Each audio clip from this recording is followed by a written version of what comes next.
मानव की हर परीक्षा में परखी जाती है शक्ति। मानव की हर परीक्षा में परखी जाती है शक्ति। इतिहास के पन्नों में दर्ज नाम करवाती है शक्ति। शक्ति ही पराक्रम है, शक्ति ही संग्राम है। शक्ति नहीं तो राष्ट्र नहीं, शक्ति जीवन का नाम है। नमस्कार दोस्तों, आज पुनः हम शक्ति टॉपिक को पढ़ने जा रहे हैं। हम लोगों ने पहले शक्ति का अर्थ और परिभाषाएं पढ़ी, शक्ति के रूप पढ़े, और आज हम पढ़ने जा रहे हैं शक्ति की संरचना। शक्ति की संरचना, शक्ति हमारे समाज में एक ऐसी संकल्पना के रूप में है जो किसी न किसी रूप में हर जगह पर व्याप्त है और देखने सामान्य से सामान्य स्तर से लेकर बड़े से बड़े स्तर तक देखने को मिलती है कि शक्ति में एक पक्ष शक्तिशाली होता है और दूसरा पक्ष निर्बल होता है। एक पक्ष के द्वारा दूसरे पक्ष पर आधिपत्य या प्रभुत्व स्थापित किया जाता है और समाज में इन समूहों की पहचान अलग अलग रूपों में की जाती है। समाज में प्रचलित सिद्धांतों के द्वारा हम इनके बारे में अध्ययन करते हैं। सबसे पहले शक्ति की संरचना।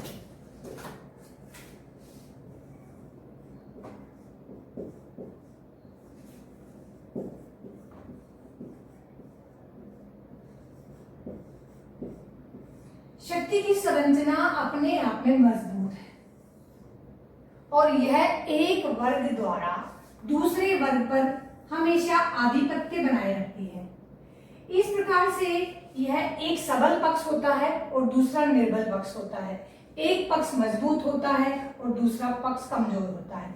शक्ति शब्द से ही जैसे स्पष्ट है कि वह जब तक आधिपत्य या प्रभुत्व स्थापित नहीं कर लेती तो वास्तव में वह शक्ति है ही नहीं। अब इन प्रचलित सिद्धांतों में सबसे पहले हम लोग पढ़ते हैं वर्ग प्रभुत्व का सिद्धांत,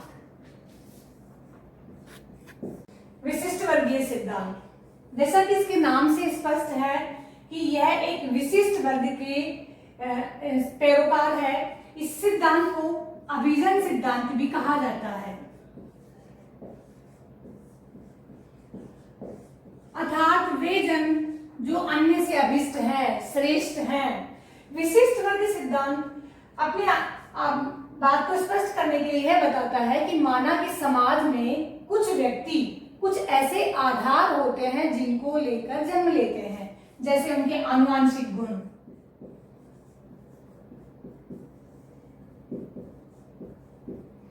प्रबंध क्षमता में निपुण होते हैं, बुद्धिमत्ता,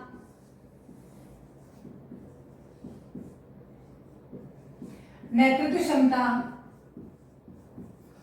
और अन्य ऐसे ही विशेष क्षमताओं में निपुण होते हैं जो समाज के विकास को गति प्रदान करती है। इन क्षमताओं का निर्वहन करने वाले व्यक्तियों को विशिष्ट कहा जाता है। तो समाज में दो वर्ग बनते हैं। ये संपूर्ण समाज है और इस समाज में दो वर्ग बनते हैं। जो इन योग्यताओं को प्राप्त व्यक्ति हैं वो विशिष्ट और बाकी जन सामान्य वर्ग के अंतर्गत आते हैं।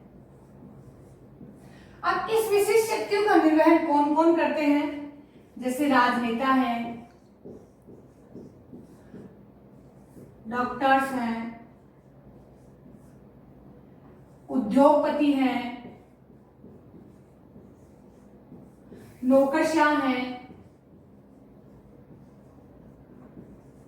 और उच्च पदों पर व्यक्ति प्रोफेसर, वकील वगैरह इन सब पदों का निर्वहन करते हैं। अर्थात वे विशिष्ट वर्ग का निर्वहन करते हैं, अर्थात उनके पास में शक्तियां भी अधिक है। समाज के सामान्य वर्ग से अधिक शक्तियां इनके पास में है। इस तरह से जो विशिष्ट वर्ग है वह मुट्ठी भर वर्ग है। यह मुट्ठी भर वर्ग समस्त शक्तियों का निर्वहन करता है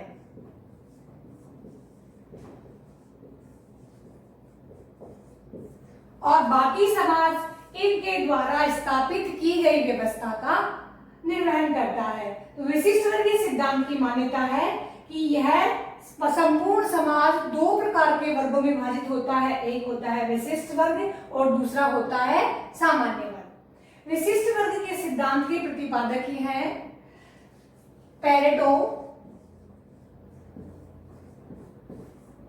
वेल्फ्रेड पेरेटो इटली के विचारक हैं और इन्होंने परिसंचरण का सिद्धांत दिया है। परिसंचरण सिद्धांत दिया है और इस सिद्धांत के द्वारा ये बताना चाह रहे हैं कि इस विशिष्ट वर्ग में भी दो वर्ग होते हैं। इस विशिष्ट वर्ग में भी दो वर्ग होते हैं। एक होता है विशिष्ट शासक वर्ग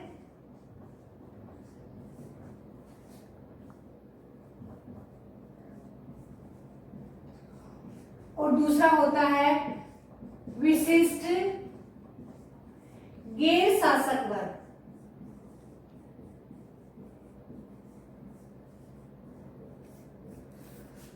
अब सत्ता कभी शासक विशिष्ट शासक वर्ग के पास में रहती है और फिर अगली बार विशिष्ट गैर शासक वर्ग के पास में रहती है। इस प्रकार से ये सर्कुलेशन इलेक्ट्स के बीच रहता है आधार। अभिजन लोगों के पास में, विशिष्ट लोगों के पास में ही हमेशा सत्ता और शक्ति इनके पास ही होती है। इसी को इसने परिसंचरण का सिद्धांत दिया, कहा कि ये सर्कुलेशन हमेशा चलता रहता है और इसी प्रकार से इस परिसंचरण के द्वारा सत्ता कभी इनके पास में और कभी इनके पास चलती रहती है और सामान्य वर्ग केवल इनके द्वारा स्थापित की गई या आरोपित की गई व्यवस्था का ही निर्वहन करता रहता है। इस प्रकार से विशिष्ट वर्गीय सिद्धांत की मान्यता है कि समाज में कोई एक वर्ग ऐसा होता है जो आनुवंशिकता या अपनी कोई विशेष क्षमता या बुद्धिमत्ता के आधार पर समाज के जो मूल्यवान संसाधन है उनको प्राप्त करके, महत्वपूर्ण पदों को प्राप्त करके विशिष्ट वर्ग के अंतर्गत आता है। और यह विशिष्ट वर्ग भी दो वर्गों में विभाजित होता है, विशिष्ट शासक वर्ग और विशिष्ट गैर शासक वर्ग। और विशिष्ट वर्ग के द्वारा लगातार शक्ति का निर्वहन किया जाता है, चाहे अवस्थाएं कैसी भी हो, क्योंकि ये दोनों वर्ग शक्ति को एक दूसरे को सौंपते रहते हैं और एक दूसरे के द्वारा लाभ उठाते रहते हैं। इसी को पेरेटो ने परिसंचरण का सिद्धांत कहा। और सामान्य वर्ग विशिष्ट वर्ग के द्वारा आरोपित की गई व्यवस्था का मात्र निर्वहन करता रहता है। तो विशिष्ट वर्ग में राजनेता, डॉक्टर, उद्योगपति, नौकरशाह और उच्च पदस्थ व्यक्ति आते हैं जो हमेशा शक्ति का केंद्र बने रहते हैं। तो विशिष्ट वर्गीय सिद्धांत मूलतः दो बातें स्पष्ट करता है कि समाज में हमेशा शक्ति असमान रूप से वितरित रहती है और शक्ति का केंद्र कुछ मुट्ठी भर लोग ही होते हैं। अब इसी सिद्धांत को स्पष्ट करने के लिए पेरेटो ने अपनी पुस्तक लिखी, the mind and society. Mind and society में मनोवैज्ञानिक रूप से, क्योंकि जो पेरेटो था, विल्फ्रेड पेरेटो था इटली का विचारक, वह समाजशास्त्री था और मनोवैज्ञानिक रूप से और समाजशास्त्री दृष्टिकोण से किसी चीज का अध्ययन करता था। तो उनका मानना था कि यह समाज का जो माइंड है वह इन लोगों के पास ही है। बुद्धिमत्ता के आधार पर यह समाज को अपने दम पर प्रभावित करते रहते हैं। इसी प्रकार गिताने मोस्का ने द रूलिंग क्लास यानी शासक वर्ग के रूप में इन्हें बताया है। और रॉबर्ट मिशेल्स ने अपनी पुस्तक पॉलिटिकल पार्टीज के द्वारा भी यह बताना चाहा है कि यह शासन व्यवस्था गुट तंत्र है, गुटों का तंत्र है और संगठन ही गुट तंत्र है। यानी चाहे वह दलों के माध्यम से, दबाव समूह के माध्यम से, चाहे बुद्धिजीवी वर्ग के माध्यम से, राजनीतिक नेताओं के माध्यम से या उद्योगपतियों के माध्यम से, किसी न किसी माध्यम से लगातार कुछ विशिष्ट व्यक्तियों के द्वारा शासन की और समाज की शक्तियों का उपभोग किया जाता है। बाकी सामान्य वर्ग शक्तिहीन होता है। नेक्स्ट पढ़ते हैं हम लोग नारीवादी सिद्धांत।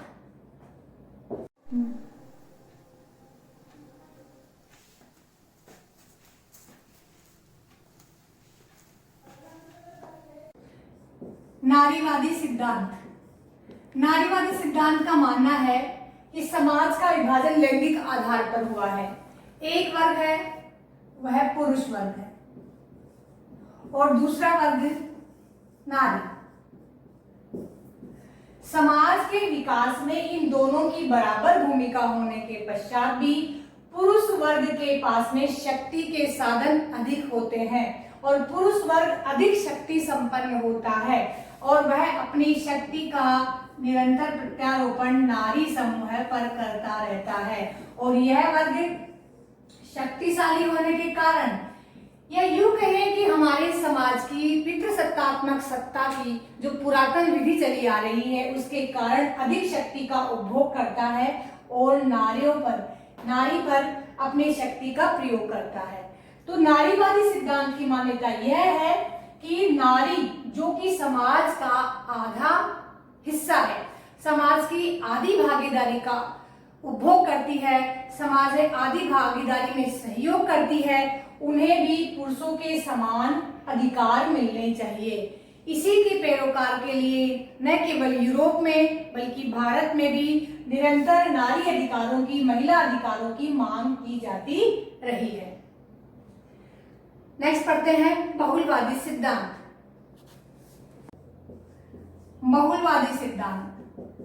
बहुलवादी सिद्धांत का मानना है कि समाज में केवल दो वर्ग ही नहीं है, या यूं कहें कि पूंजीपति और सर्वहारा वर्ग ही नहीं है। शक्ति संपन्न केवल दो वर्ग विशिष्ट वर्ग या सामान्य वर्ग के पास ही नहीं है। समाज में शक्ति के एक से अधिक केंद्र होते हैं और ये बहुत सारे केंद्र होते हैं जिनके सहयोग के द्वारा ही समाज का संचालन संभव हो पाता है। इस तरह से समाज में वर्गीय आधार पर शक्ति का विभाजन कर देना उपयुक्त नहीं है। बहुलवादी सिद्धांत का मानना है कि यदि केवल कुछ केंद्रों पर ही शक्ति होगी तो वह शक्ति का सही प्रकार से विभाजन नहीं हो पाएगा। और इस प्रकार से यह क्या होता है, बहुत से वर्गों के द्वारा निरंतर सतत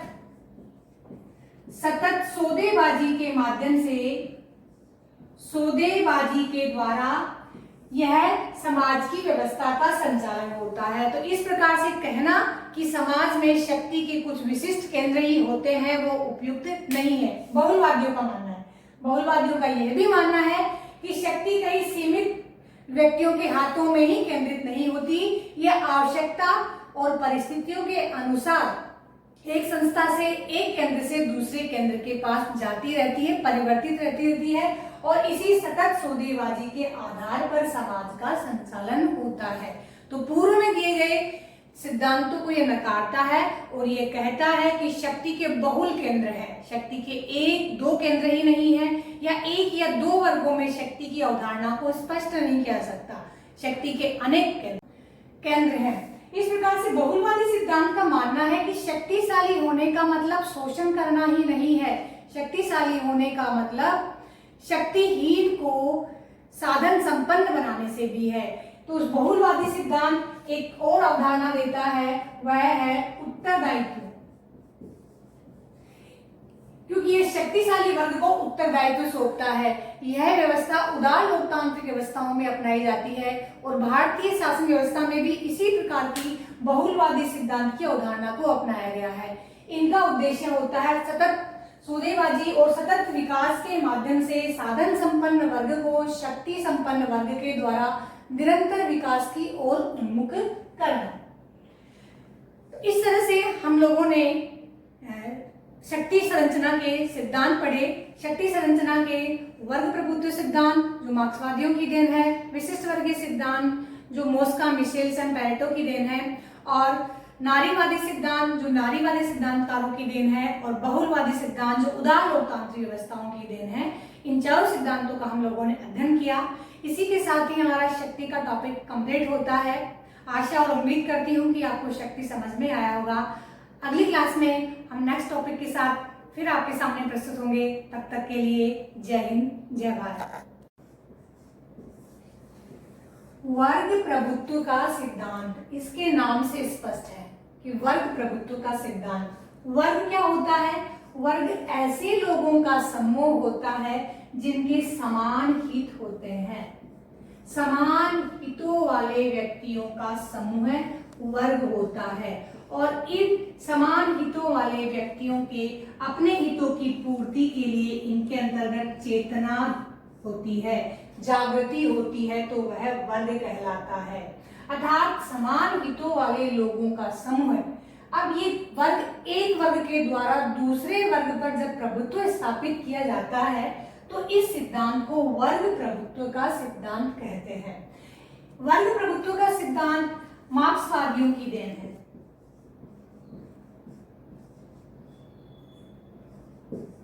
मार्क्सवादी विचारकों की देन है और इन्होंने ही वर्ग प्रभुत्व का सिद्धांत स्पष्ट किया। इनका मानना है कि संपूर्ण समाज में अर्थव्यवस्था के आधार पर, आर्थिक संसाधनों के नियंत्रण के आधार पर दो वर्ग बने हुए हैं। जिसे एक वर्ग का नाम है बुजुर्गा वर्ग यानी पूंजीपति वर्ग और दूसरा वर्ग सर्वहारा वर्ग यानी श्रमिक वर्ग। मार्क्सवादियों का मानना है कि इतिहास में प्रारंभ से लेकर आज तक वर्ग संघर्ष का इतिहास रहा है। आदिम अवस्था के बाद जब से दास व्यवस्था प्रारंभ हुई है तब से, चाहे वह कृषक और जमींदार के रूप में हो, श्रमिक या पूंजीपति के रूप में हो, सर्वहारा या बुजुर्ग वर्ग के रूप में हो, आज तक का इतिहास वर्ग संघर्ष का इतिहास रहा है। समाज में हमेशा दो वर्ग स्थापित रहे हैं। एक वर्ग जिसे बुजुर्ग इन्होंने नाम दिया है, यानी यह साधन संपन्न वर्ग है, आर्थिक संसाधनों पर, अर्थव्यवस्था पर इनका नियंत्रण है और यह वर्ग दूसरे वर्ग पर हमेशा नियंत्रण कायम करता है। और यह वर्ग है विपन्न, जिनके आर्थिक संसाधनों पर किसी प्रकार का कोई नियंत्रण नहीं होता, वह है सर्वहारा वर्ग। मार्क्स ने कहा है कि जिसका नियंत्रण उत्पादन के साधनों पर होता है वही हमेशा शासन करता है। तो वर्ग कौन से वर्ग का प्रभुत्व हुआ? बुजुर्गा वर्ग का। बुजुर्गा वर्ग हमेशा प्रभुत्वशाली रहा है, हमेशा शक्ति प्राप्त रहा है, क्योंकि इसके पास आर्थिक संसाधनों पर, समाज के आर्थिक गतिविधियों पर नियंत्रण करने की क्षमता है, क्योंकि यह आर्थिक रूप से मजबूत है। जबकि सर्वहारा वर्ग साधनहीन है, आर्थिक संसाधन इसके पास नहीं है। तो प्रत्येक वर्गीय अवस्था के अंतर्गत इतिहास में जब से प्रारंभ हुआ तब से लेकर शक्ति की संरचना के द्वारा इस प्रकार से देखने को मिलती है, शक्ति की संरचना की आर्थिक संसाधनों के द्वारा ही समाज के प्रत्येक क्षेत्र में बुजुर्गा वर्ग का आधिपत्य होता है। चाहे वह राजनीतिक क्षेत्र हो, चाहे अर्थव्यवस्था का क्षेत्र हो, चाहे समाज हो, चाहे नौकरशाही हो, यहाँ तक कि संस्कृति और नैतिकता पर भी बुजुर्गा वर्ग की ही छाप ही होती है।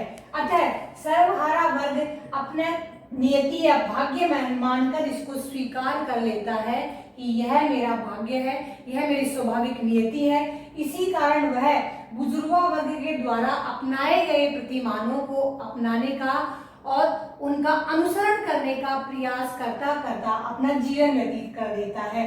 लेकिन शक्ति का मुख्य केंद्र बुजुर्गा वर्ग ही रहता है। इस प्रकार से वर्ग प्रभुत्व सिद्धांत जो मार्क्सवादियों की देन है, इनका मानना है, अल्थुसर जैसे विचारक ने कहा है कि शक्ति का प्रयोग हमेशा एक वर्ग के पास होता है और वह किसी न किसी रूप में, चाहे वह नौकरशाही के माध्यम से, चाहे वह न्यायालय के माध्यम से, सेना या पुलिस के माध्यम से सर्वहारा वर्ग पर अपनी शक्ति का निरंतर प्रदर्शन करती रहती है। तो देखा जाए तो समाज में वर्ग प्रभुत्व ही कायम रहता है